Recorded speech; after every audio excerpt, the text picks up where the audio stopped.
Roman Abramovich made his billions when Russia was the Wild East. Gangsterism was raging as the old Soviet cake was carved up. Corruption was rife. So where did the money come from? It comes from Russia, doesn't it? And whatever he does over there. What does he do over there? I ain't got a clue, actually. But I'm sure it's all above board. Roman Abramovich doesn't like to talk about his past, his wealth, or how he came to be in such a position at the tender age of 38. And the money? His money? I don't know. I'm not going to get into that one. Who knows? Who cares? Yeah. Oh, I don't know. Let's not ask that one, eh?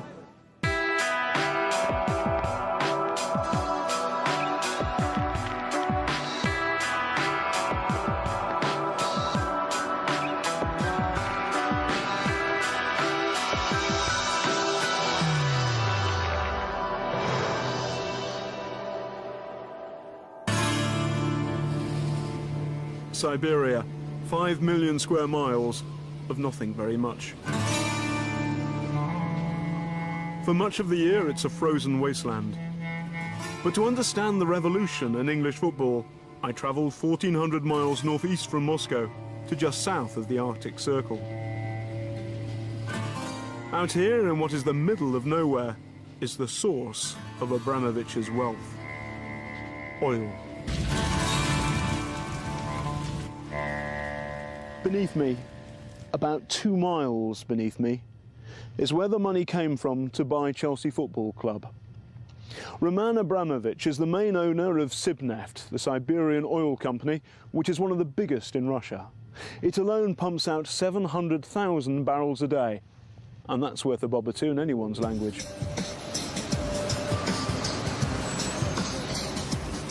In the 1970s, the Soviet government shipped in thousands of workers here to pump out the black gold.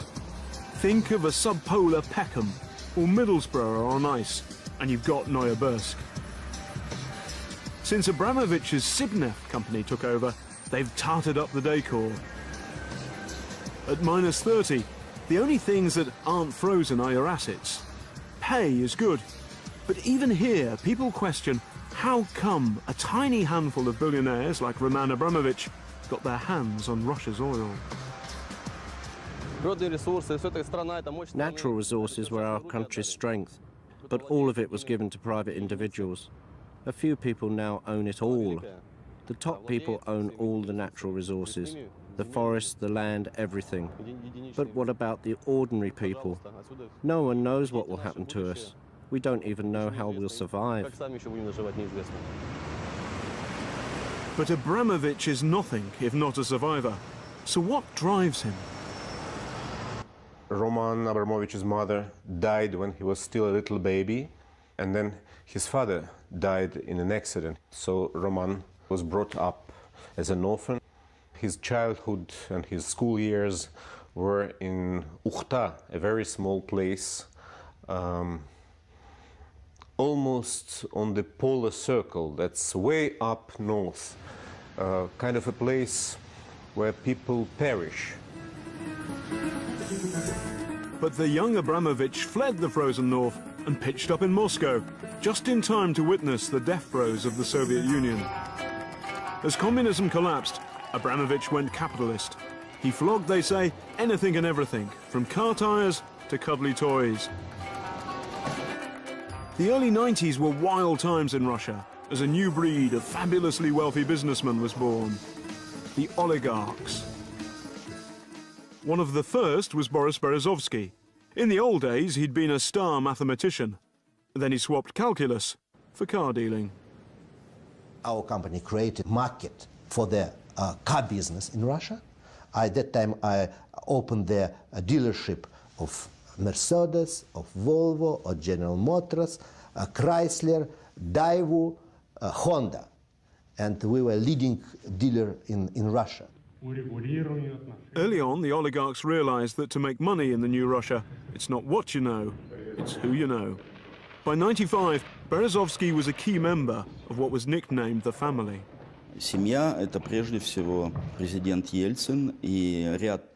The family, first and foremost, was President Yeltsin and a few other people who were members of his family and who, because of the president's illness, took over the responsibility of leading the government. They took it upon themselves to rule this country without having any legal right to do so.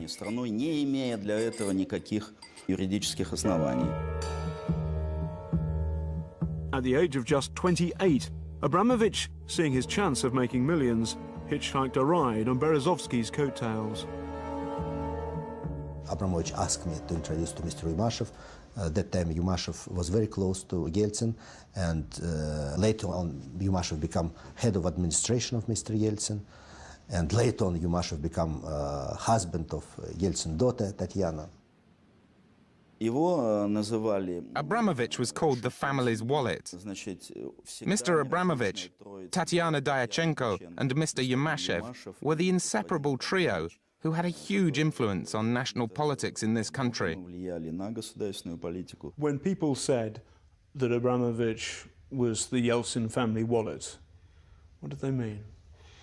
Well, I think they were trying to imply that he became a close friend of the family, that he introduced certain members of Yeltsin's family circle to things like shares, credit cards, foreign bank accounts, offshore companies owned by beneficiaries that are hidden from public view. And probably Abramovich was the man who explained to them that there are other ways of managing your income. But Yeltsin and his cronies were in a little bit of hot water. Unlike Abramovich and the other oligarchs, ordinary Russians were not gorging at the capitalist trough. And with an election looming, the communists looked like making a comeback. Behind in the polls, Yeltsin needed little short of a miracle. Enter the oligarchs. It also happened, of course, that these oligarchs control now most of the television networks and the newspapers. And so they were able to use the media to change voters' opinions. So Yeltsin, instead of appearing to be alcoholic and not in command of his senses, suddenly became very active. He was shown giving stipends to students and pensions to the elderly. He went off to China. And what happened then came the election. Yeltsin won by a substantial margin, 52%. Now comes payback time. And so the oligarchs come up to Yeltsin and said, well, we helped you win. It was in our interest, but you owe us something. And when it comes to payback, how about an oil field the size of, say, Wales? Abramovich had set his sights on the Siberian oil company Sibneft. It was flogged off by the Yeltsin government in a series of auctions in 95 and 96. Surprisingly, there was only one bidder, a company owned by Roman Abramovich and Boris Berezovsky. I know all about the privatization of Sibneft because we investigated the case. I know how Sibneft was auctioned. 51%, the controlling stake, was sold to companies affiliated to Abramovich, who was working with Berezovsky at the time.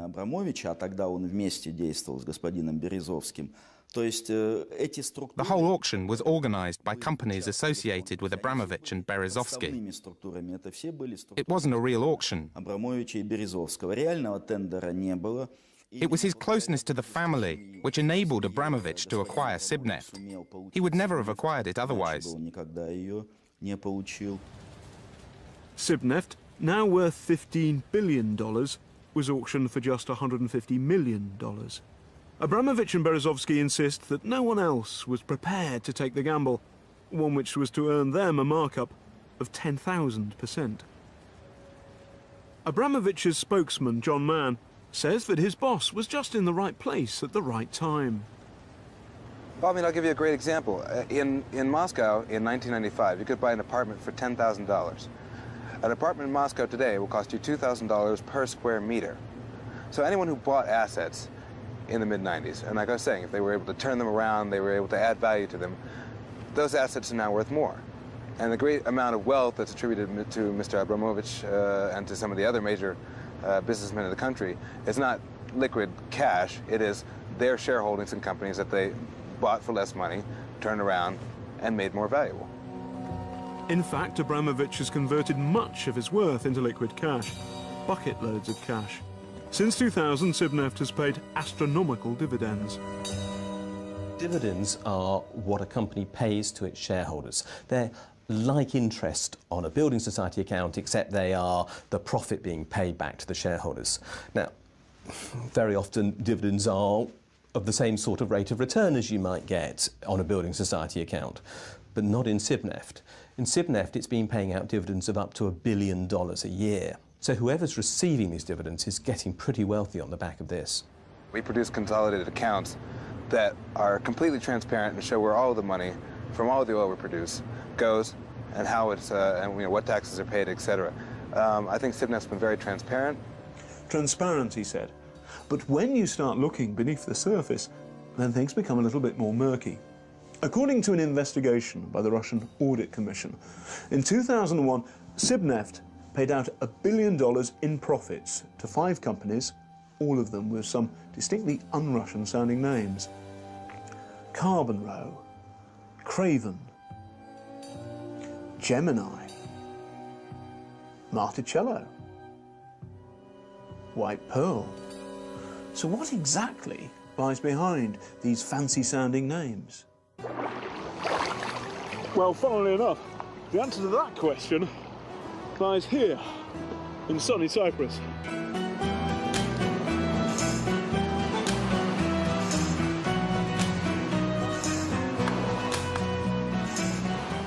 Four of the 5 companies that apparently own Sibneft are based on an island not best known for its oil, still less its snow. So who are the people behind the companies behind Sibneft? This is the place in Nicosia where the records are kept. So let's go and have a look.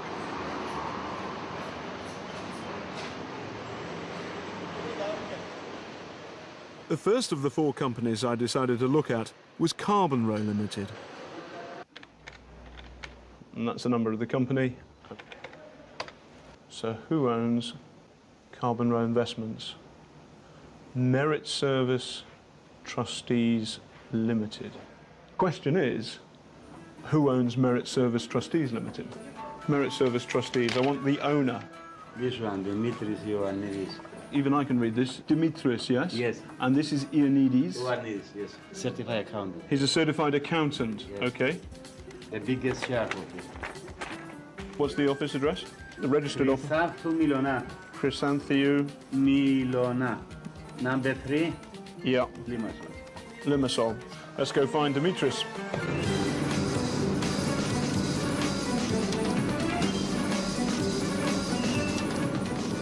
So we're on our way now to track down Dimitri Ioannidis at 3 Chrysanthou Milona Street.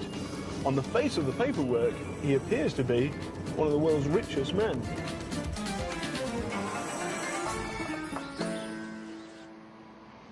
Chrysanthou Milona Street seemed an unlikely centre for a multi-billion-dollar oil empire. And Merit Service Trustees Limited turned out to be a nondescript outfit flogging shell companies and the like.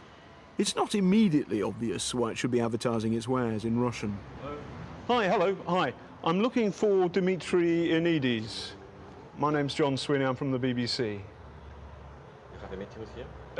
I'd very much like to talk to him because I believe that he's the owner of Sibneft, the Siberian oil company. I've been told that Sibneft is a transparent company. Okay, I don't know. There is no reason to take the camera. I know that I don't have anything against me, but... Okay, so the camera can stay outside, but I can come in. Yes. Thank you. Very good.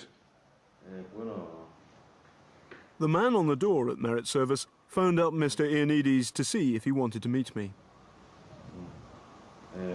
Because he's not in the office, he's at a client meeting. He asked me to tell you that he doesn't have to do anything with Sibneft. He has nothing to do with Sibneft? No, him personally. He says that he's got nothing to do with Sibneft. What would be the purpose of the meeting? What would you like to speak about? Well, first of all, I'd like to congratulate him on being one of the world's richest men, because it's a huge oil company. But the point is that Sibneft say that it's a transparent company, and the paperwork leads us here, and he says, I have nothing to do with Sibneft. So there is... Maybe I misunderstood well, but I'm not related to this company. Right. Okay. Very good. Thank you. He's got our number. Thanks very much. Thank you. Dimitris Ionidis does work here, but he's not here at the moment, and he's nothing to do with Sibneft. At least that's what somebody says. Whatever this is, it's not transparent. So what exactly is going on? Where is Roman Abramovich in all of this? Because, as every Chelsea fan knows, he's the main owner of Sibneft. So what's he doing? Hiding behind this bloke in Cyprus. Cyprus is a very good place to put an offshore company. It has no tax if you pay your dividends from Russia or anywhere else into a Cyprus-based corporation. You do this to make it hard to, first of all, identify who really owns your shares, and secondly, to make it hard for anyone to work out whether they should be collecting some tax on that dividend or not. The company is incorporated in Russia. It produces, international standard accounting. It is actually considered one of the more transparent companies in Russia. Isn't it stretching the word transparent a little if one of the companies related to Sibneft is actually owned by a Greek Cypriot in Cyprus? What's he got to do with Russia's oil? No, I mean, you're talking about the ownership structures of basically the trusts. There are trusts in place that hold his shares and the shares of some of the other shareholders. That has nothing to do with the operations of the company. There seems to be nothing illegal about Abramovich maximising his profits by moving them offshore. But ever since the great oil giveaway under Yeltsin, there's been a feeling that Russia was robbed blind. Back in the late 90s, Russia's Prosecutor General Yuri Skiratov began to investigate allegations of bribery at the heart of Yeltsin's circle. Worried about where the investigation would lead, Yeltsin tried to fire Skiratov, but the Russian parliament refused to play ball. Then someone sent this videotape to a TV station. Skiratov claimed the tape was a fake, but when it was broadcast, his career as prosecutor was over, and so was his investigation into bribery in the Kremlin. What is less known is that Skiratov had also been investigating separate allegations that an oil company had been bugging Kremlin officials. And the name of the oil company? Sibneft. Дело, связанное с Сибнефтью, начиналось с расследования. The Sibneft case began with an investigation into the company's security operation. They were using illegal methods of surveillance for obtaining information. Лицами собирала материалы. They illegally tapped telephone conversations. Sibneft had a very powerful security apparatus. They were bugging Yeltsin's daughter, Tatiana, and other members of the president's family, and even government officials. We carried out searches, we seized documents, we had conclusive evidence. Sibneft claimed the equipment found was only used inside the company for commercial security. By the end of '99, the oligarchs were in trouble again. Their old chum in the Kremlin was looking a bit shaky. The alternatives to Yeltsin didn't seem quite so oligarch-friendly. So Berezovsky, Abramovich and the others began looking for a replacement. Vladimir Putin used to be a colonel in the KGB. And then, with all the might and power of the media owned by Boris Berezovsky, they started to build a huge propaganda campaign in support of Putin for presidency. And finally, Putin was elected. With their man in the Kremlin, things seemed rosier for the oligarchs. And in 2000, Abramovich, still only 33, was about to step out of the shadows and into the financial Premier League. His road to mega riches was paved with aluminium. This is the world's second largest aluminium smelter in Krasnoyarsk, Siberia. This expanse of choking Soviet smokestacks produces 700,000 tons of aluminium a year. Now that's a lot of baker foil in anyone's language. But to really understand Russia's multi-billion-dollar aluminium industry, you need to drive a few miles out of town. You need to come here, This is Krasnoyarsk's Boot Hill.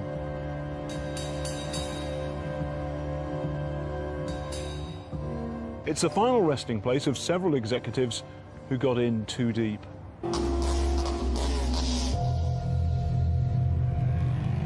This is how they do hostile takeovers in Krasnoyarsk. Throughout the 1990s, managers, bankers and journalists bit the dust. They called it the Aluminium Wars.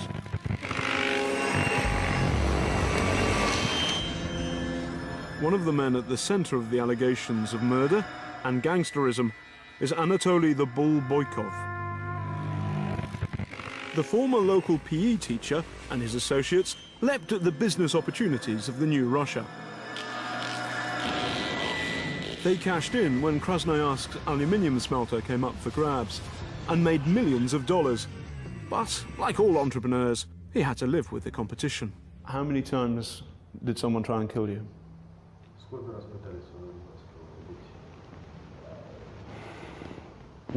Many times. 1, 2, 1, 2, 3.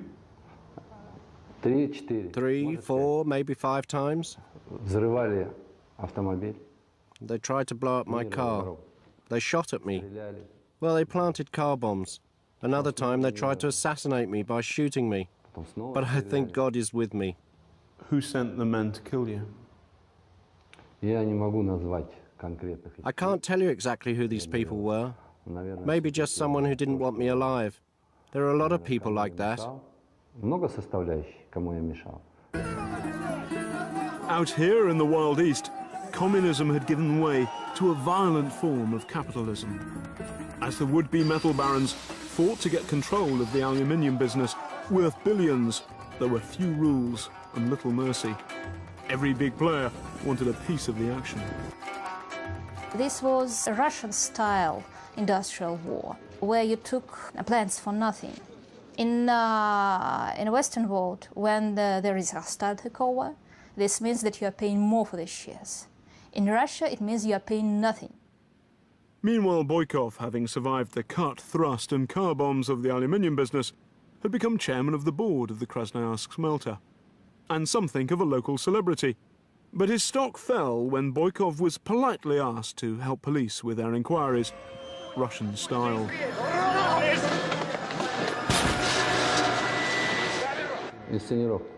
That's right.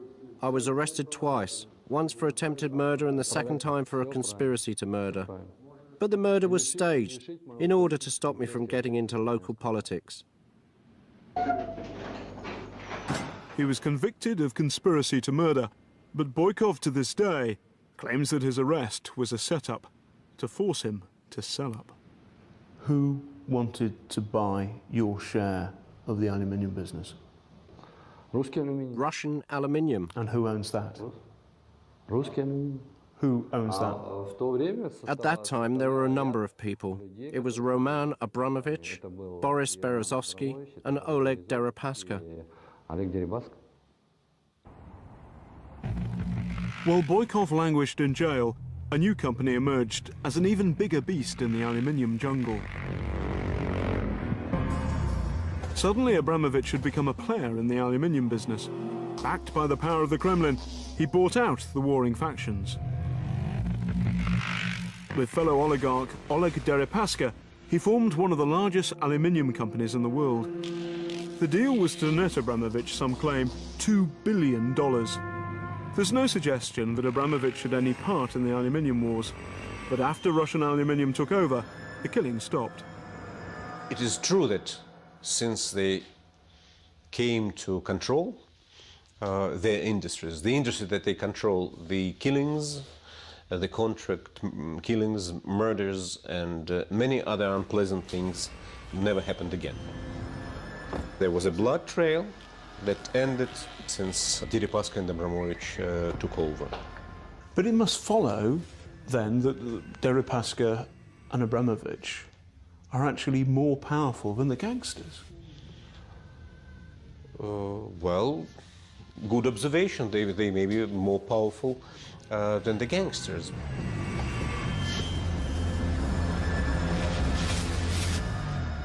The charge in the aluminium business is that he had to brush up against gangsters. He bought them out. And to do that, he had to be a bit of a gangster himself. No, I would not say he's a gangster. If you ever meet him, he's a very congenial guy. I think he's just smart, and he's a few steps ahead of everyone. But staying a few steps ahead wasn't getting any easier. The ex-KGB president was proving to be less congenial than his vodka-soaked predecessor. In 2000, Putin was waging total war in Chechnya and crushing any opposition at home. Abramovich's old master, Boris Berezovsky, began to use his media empire to expose a despot in the making. Not a good career move. When Putin was first seriously criticized and attacked by the press, including the press owned and controlled by Boris Berezovsky, he interpreted this not as a genuine public criticism, but as a conspiracy created and led by Boris Berezovsky. And his answer was, get out of the country. Berezovsky, facing fraud charges, swapped Moscow for Mayfair. But he still controlled large chunks of the Russian media, the most important being the TV station, ORT. To rectify the situation, Putin turned to the master's apprentice for help.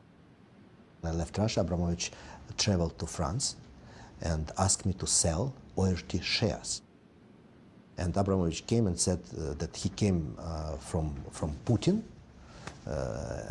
asking me to sell to him these shares. I said that I don't have any reason to sell. So Abramovich made him an offer, as they say, he couldn't refuse.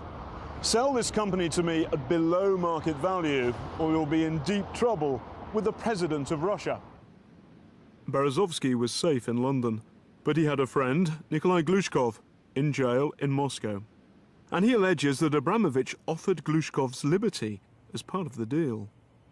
He said, if you sell, Putin will release Glushkov, my friend, who Putin put in jail. Under this condition, I agree. And Abramovich said, but for sure we'll not pay you 100% of real price. We'll pay you 20% of real price. And they paid me $170 million for my shares of ORT and never release Glushkov. Never release Glushkov. But you're saying that Putin and Abramovich on this deal were in bed together? Correct. You're absolutely correct. It's not a bad way to do business. You could call it the Kremlin connection. Abramovich has always disputed Berezovsky's version of events. What is not contested is that following the sale, Abramovich handed control of the TV station to allies of Putin. In one stroke, Abramovich the apprentice had cast his master aside and become the Kremlin's #1 oligarch. The sale of ORT was part of an onslaught on freedom of speech in the media, and independent journalism on Russian TV was switched off. Vladimir Putin has made it clear that in his democracy you can make dollars so long as you don't rock the boat. And Abramovich has been careful not to make the same errors as Berezovsky. Back in '99, he was looking for a seat in the Russian parliament, the Duma. A vacancy came up in Chukotka, a handy 9 hours flight and 9 time zones away from the Kremlin. When he went out there and saw the place, his immediate answer was, oh no. After some convincing, he did it. He was very involved, and he set up a charity to help out the kids in Chukotka. I think what happened was, at some point he realized that to do what he wanted to do to help the place, he needed more control and more say over what was going on over there, and that's why he ran for governor. Since becoming governor, he spent millions of dollars rebuilding Chukotka. But there was another reason for Abramovich's interest in the region. It was to do with Sibneft, his oil company.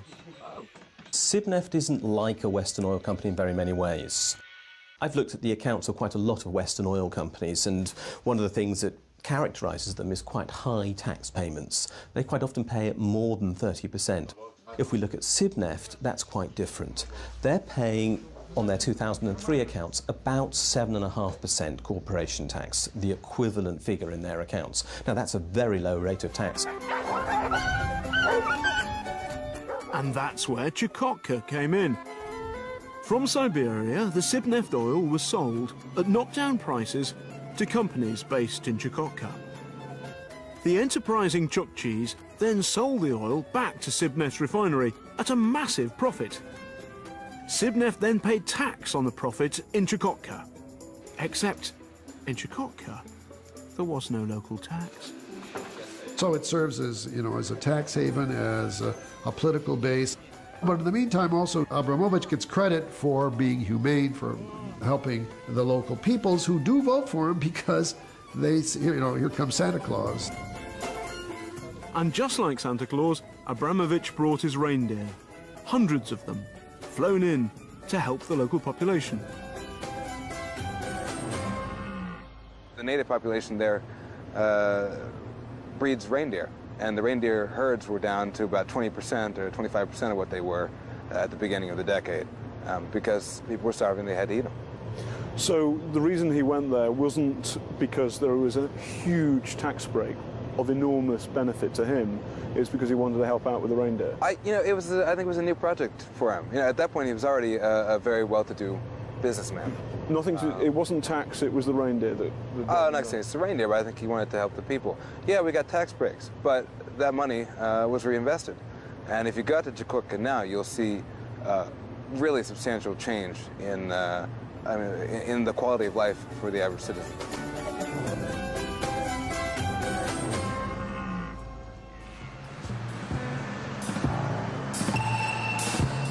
The billionaire oligarchs have done well out of the switch from Soviet communism to raw capitalism. But while they've cashed in, many have not. In spite of its fabulous oil wealth, Russia has a GDP lower than that of Costa Rica. The gap between the mega-rich and the many poor has led some to despise the oligarchs, none more so than Roman Abramovich. Buying up Chelsea meant the flaunting of his wealth, and that angered Mother Russia. But there are reasons why British taxpayers might have worries about where Abramovich's money comes from. And here's one. These confidential documents concern a bitter dispute between a company controlled by Roman Abramovich and the Fat Lady, the European Bank for Reconstruction and Development, a bank which is funded in part by the British taxpayer. The European Bank was set up in the early 90s when taxpayers across Europe clubbed together to give a leg up to the old Iron Curtain economies.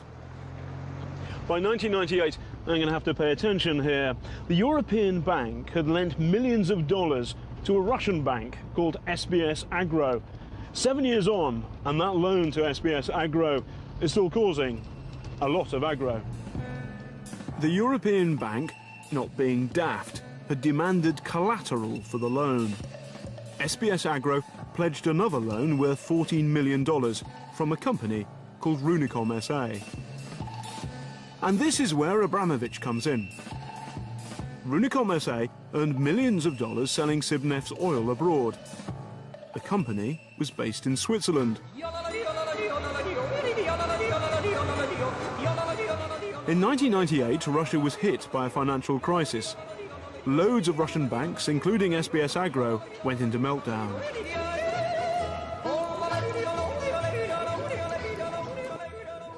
No problem, one would have thought, because the loan was guaranteed by Abramovich's wealthy Swiss company, Runicom SA. But there was a problem.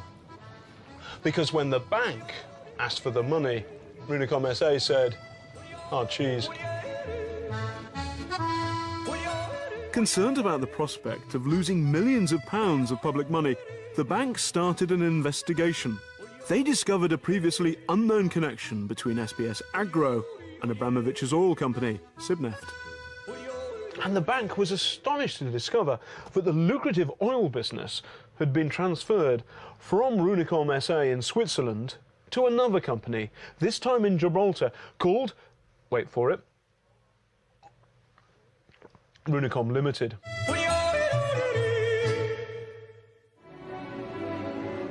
The European Bank took a dim view of this financial sleight of hand and took Runicom SA to court in Moscow. After 2 years of legal arguments, Runicom SA was ordered to pay $17 million. But to no avail. The money had flown. Runicom SA is now bankrupt. But the bank is launching fresh legal actions, this time against the people behind the company. And that includes Roman Abramovich. The bank's case is that Runicom SA was illegally emptied of funds. The potential losers, Europe's taxpayers, and one of the winners, Roman Abramovich. And his missus. Because, as well as shifting its assets to the Gibraltar company, the paperwork also says that Runicom SA spent £12,000 on beauty treatment for Mrs. Abramovich. And that's a lot of cucumber in anyone's language.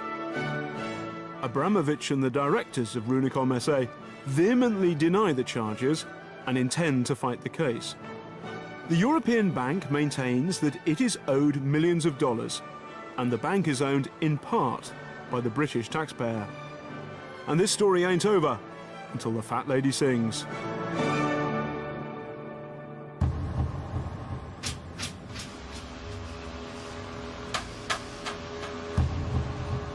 While Abramovich faces serious legal trouble from the European Bank, back in Moscow he appears, for now, untouchable. Other oligarchs are not doing as well. Berezovsky has been granted political asylum in Britain. The only Russian richer than Abramovich has been arrested for fraud and jailed. Many feel that Mikhail Khodorkovsky's real crime was to challenge the man in the Kremlin. In Russia, it seems, the chaos and gangsterism of the 90s is being replaced by a new force. When you ask a Russian, for a time when I'd ask a Russian, does the mafia bother you? They'd say, well, what do you mean, the private mafia or the state mafia? And now increasingly it's the state mafia. In the 10 years since he was introduced to Boris Yeltsin's inner circle, Roman Abramovich has accrued a personal fortune of around $12 billion. He can earn as much in a week as David Beckham earns in a year. And for Abramovich, if continuing to prosper means cozying up to a man who's fast becoming Russia's latest tyrant, well, so be it. Abramovich, from the very beginning, from 2000, when Putin was elected, strongly decided to support Putin. It doesn't matter what Putin prepared to do in Russia. Abramovich doesn't care what is Russia, how Russia will be developed, democracy or authoritarian. Abramovich chose his way to be close to Putin.